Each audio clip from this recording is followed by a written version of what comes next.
think it's a tough choice between jobs and identity. I mean, the recent poll came out and the mayor put it out there for Southern California, exactly what do they think of Chula Vista. I think a large segment of Southern California doesn't know what Chula Vista is.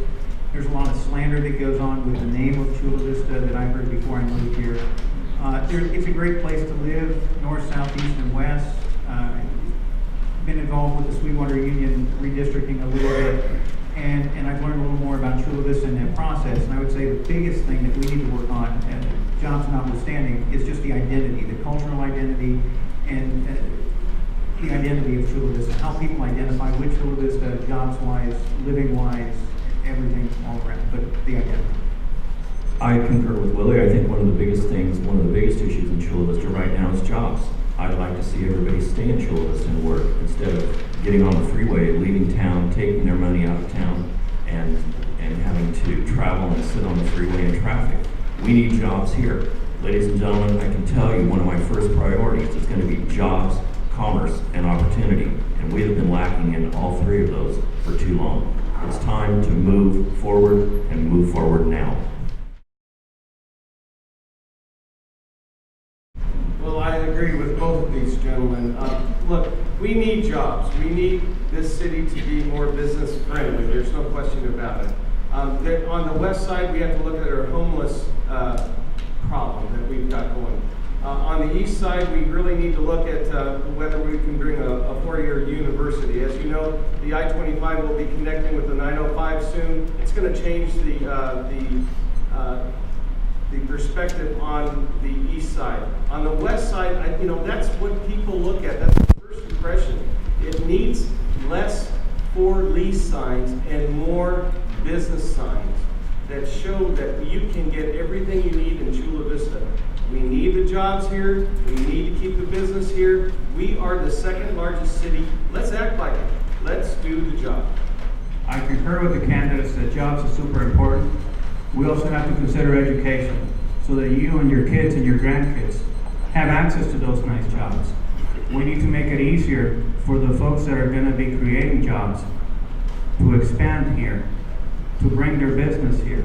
Everybody wants to go to a place where they're well received. And when we have increasing taxes, bureaucracy, it just scares off folks, like the Toyota company that went from Ventura to LA. We need to make it easier on folks to open their business here, to expand their business here. And that's what I'm all about. Business and improving education so that all of us have access to the nice paying jobs that I'll recruit once you elect me. Thank you. So I'm about public safety. The number one priority for the city of Chula Vista is keeping our city safe. I'm the only candidate running for this seat who's endorsed by Chula Vista firefighters and the Chula Vista Police Department. And I think that's all I need to say. Thank you. Public safety is important. In order to provide the public safety, though, you do have to have those jobs. You have to have those jobs because people need to have those paychecks. Those paychecks convert to sales tax revenues when they buy in our city. Those sales tax revenues do convert to monies for our city to use to pay for those services, police and fire. So jobs is a solution. The real issue that we have is a $500 million deferred infrastructure on our west side. If you live on the west side, you do know what I'm talking about.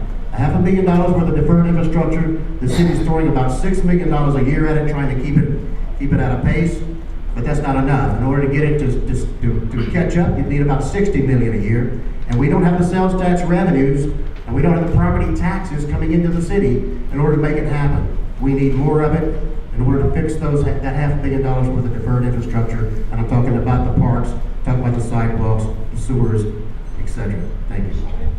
I think economic development is probably like the number one thing that we should work on in Chula Vista. However, I think we need innovation when we talk about economic development. You know, our businesses right now in California are leaving. They're saying goodbye. And so with that, we need to start looking at maybe places in other states to invite them here. Give them incentives to bring their businesses back to California. For example, Piedmont College they developed a partnership with Siemens. And they have an apprenticeship program that their apprentices go directly from Piedmont to Siemens. Now let me ask you guys where the nearest Siemens is.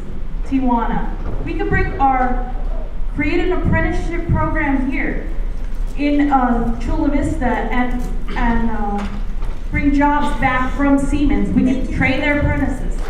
A lot of people here are saying the right things, and we need to think long-term and make decisions that affect the lives of generations of Chula Vistans. You know, it's more than really one thing that needs to be addressing, but public safety is definitely a priority. You know, our police department is facing a staffing shortage, and if not addressed, could turn into a public safety crisis. We need to make sure that we're putting that first, but at the same time, like others were saying, that we need better paying jobs. We need to be bringing businesses into Chula Vista. We should work with the business community to identify policies that are going to help long-term to help expand prosperity, businesses, and jobs throughout an entire city. It's going to be a long-term vision. My priorities will be jobs and investment. There'll be infrastructure, particularly aging infrastructure on the west side, and public safety. And I think first among those is jobs and investment, because without jobs and investment, without the right kind of revenue coming to our community, we're not going to be able to invest in aging infrastructure, and we're not going to be able to address our public safety needs. We need to make it easier in Chula Vista for local and other businesses that want to invest to do business with us. I hear all the time business investors saying, I want to go to National City because it's easier, it's less complex. We need to work with our legislators in Sacramento to provide incentive zones, better incentives, tax holiday areas. We need to make the cost of investing in Chula Vista less expensive for the investor. And we need to stop being housing stock for the rest of San Diego County. The reason we suffered so much in the Great Recession was because when that happened, all of our revenue was tied to residential housing. We need to stop giving away commercial and industrial zone land and switching it to residential for a short-term buck and have a longer view. Well, I think the jobs and investment in our infrastructure are the top priorities. I'm going to give you an actual example of what we need to do because it goes back to the argument about fairness for Chula Vista. In Chula Vista, we are the only city that has a toll road. We pay, when you go to the store, you get a 1% Transnet sales tax that you pay. And then you get on the 125 and you get a double taxation. The Otay Ranch Regional Mall was a regional mall. That means people from Lemon Grove, La Mesa, Spring Valley would come and shop. But when I talked to those residents, they said they won't because there's the toll. If we were to get rid of the toll, we would actually increase the revenue for the city. It would be fair to our residents in Chula Vista. It would stop the double taxation. And when you look in the morning and look on L Street, you're going to see, and 8th Street, you're going to see all these people coming from the east side to get on the 805. That will decrease the road maintenance that we spend, which again, if you look at any of the roads, you're seeing major potholes. Let me tell you about what I have been doing on job creation. As I said, I'm a member of two different business associations. Cyber Pearl Harbor is the greatest threat our nation faces to this day. And that note, I've been soliciting entities to bring cyber technician jobs here, which are on an average annual salary of $8,740,000 a year. I'm teaming with the Rescue Children Human Trafficking Foundation, who wants to set up shop here in Chula Vista. Their revenue forecast by 2017 is $750,000 a year. I've gathered most amount of signatures on the Bayfront Master Plan. I'm teaming with a colleague of mine in the defense industry, hoping to bring a Marriott to build our Bayfront, which will provide jobs, which will provide revenue, which will provide public safety. Jobs, providing revenue for public safety. Two of my priorities, which were written up in my first candidate questions and starting this. Thank you.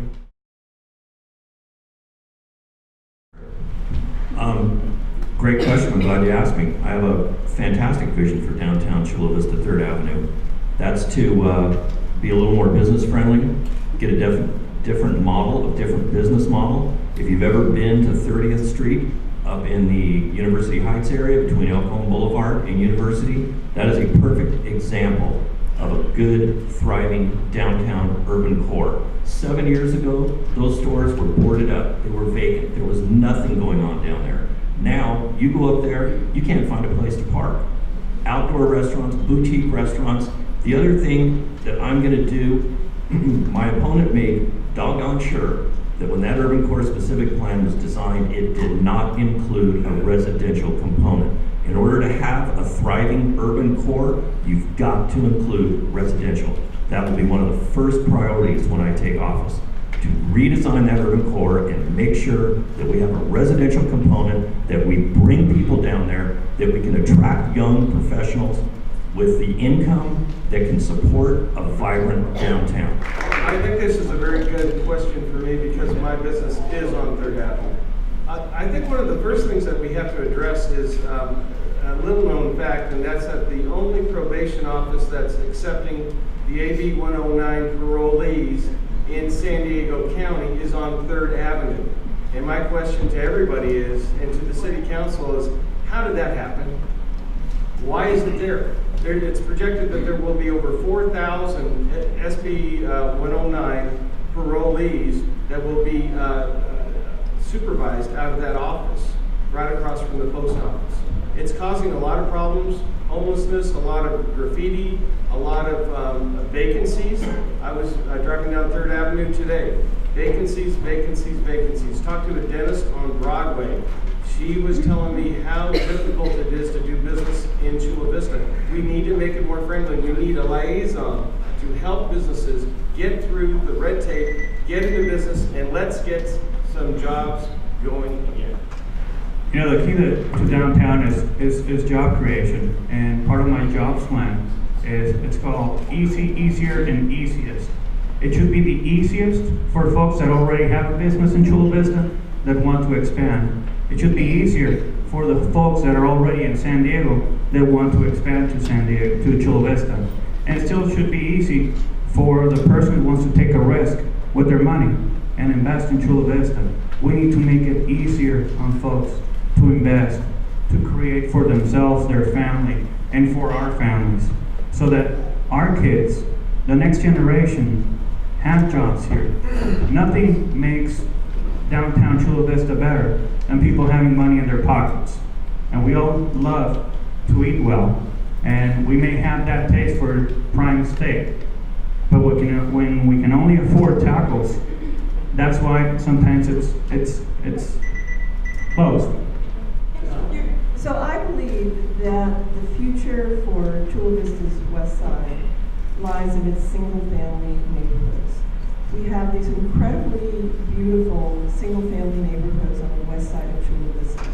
And you tell me where else in San Diego County you could live in a single-family house and walk to Third Avenue or walk to Broadway and get the goods that you need and get the services that you need.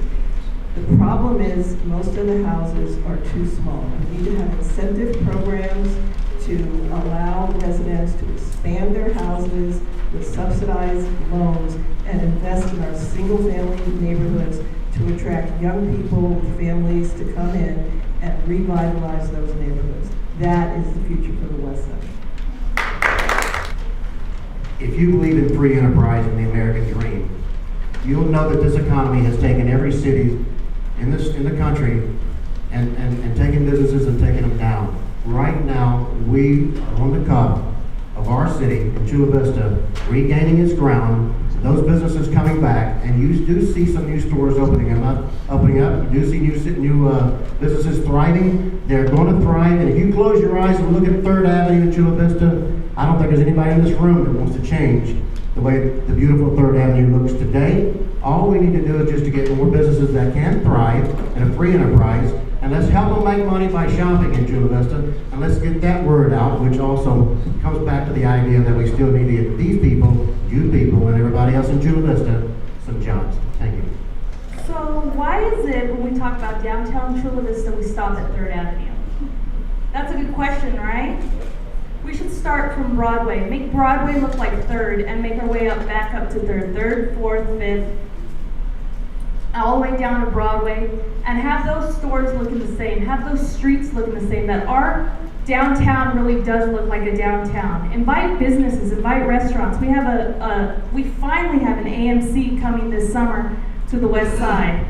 Stop shopping at Plaza Veneta. It is not a part of Chula Vista. Thank you. Well, we've seen the first phase of the streetscape master plan happen in downtown 3rd Avenue, and it has beautified the place, but like everyone else has said, that we need to bring businesses in. Now, with what's going to create the catalyst to revitalize the west of the Bayfront master plan, we got to get in there now, we got to get building, and it's, with the Millennium Project on the east side, what's going to end up happening is you have sort of an east meets west. So the projects go inside, we start developing, and then we revitalize it, just like it's not going to be just being pro-business, but pro-arts and culture for our community. And you look at the areas like in Coronado with their theater and North Park, there are plenty of areas that serve as a perfect example of how we can revitalize our area to make it and reflect how culturally diverse our city is. That is a gem of ours, and we should be able to take advantage of that from different areas. I think Chula Vista and 3rd Avenue Village can really be a showcase of Chula Vista's unique history and cultural diversity, and it can be something that we can effectively connect to the Bayfront and that incredible vision and project that's going to happen. But I do think that working with the community, one of the things that we need to do is to go back and revisit some of our urban core planning, because the basic economics are always the same. Unless we have a diversity of incomes, unless we have a diversity of people who are living and working near that area, who have the income that they can stand in a restaurant, or they can invest in a new home, or the revitalization of an old home, nothing is ever going to change on 3rd Avenue in Chula Vista, because we're not going to have enough people living and working there with the diversity of income and investment to make that community pop and to do the things that we want to do with it. That's just a fundamental reality. So I think we can do a little bit better working with the community to push the envelope a little bit and make sure that we're bringing the right people living and working around that area so that it can thrive. 3rd Avenue is such a beautiful place. It really is a downtown Main Street USA. There are several things that we need to do immediately to make it even more successful. The first is we need to put flexibility in the urban core specific plan. That will allow to attract new projects, quality projects that will help be able to revitalize and renew the 3rd Avenue. We also need to, when I talk to the owners there, we need to look at the fee structures and the processing.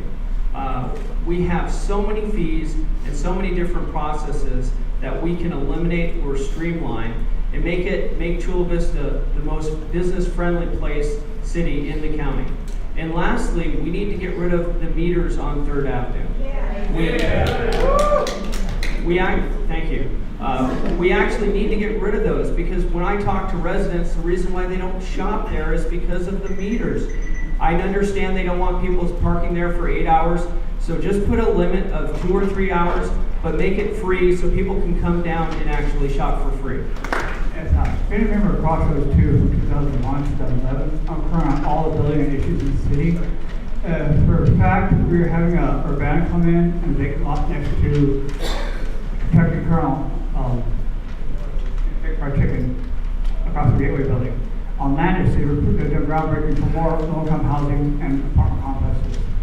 One thing I would like to do is continue on through the streetscape, and I have been planning Purple Heart Wall of Honor Memorial Bowl. In addition, there is no honor for those come back half whole. My plans have hopefully Gary Smith Foundation host a benefit concert at the City Amphitheater, and dedication date would be 2016 for President-elect. This would attract numerous veterans throughout the county, state, and nation to our city, which would increase foot traffic not only for 3rd Avenue, but also Broadway. Thank you. Thank you. The question, and I appreciated all the input to help formulate my answer. Like Jason, a little further down there, I'm an arts guy. I forgot to mention that my time in the Navy was spent as a musician. So that's my first love, and it's my deepest love, except for my wife. We'll just leave it at that. However, I think what we need is we need to beautify Chula Vista. We need to find a way of bringing people in. If you look at the great city, what we can consider great cities, Chicago, New York, even parts of San Diego, although maybe not as nice. But they all have one thing in common. They're all beautiful downtowns. They have green spaces that we seem to lack. And they have green spaces that are being utilized. We have some nice green spaces right around this building and the building across the street from us. But there aren't a lot in the other parts of downtown. Tava has tried really hard to work on their part, but like others have mentioned, I mean, there's Broadway and there's other roads. We need to beautify those, and we need a place where we can do a concert, a big concert occasionally, for the bands and the orchestras and drive.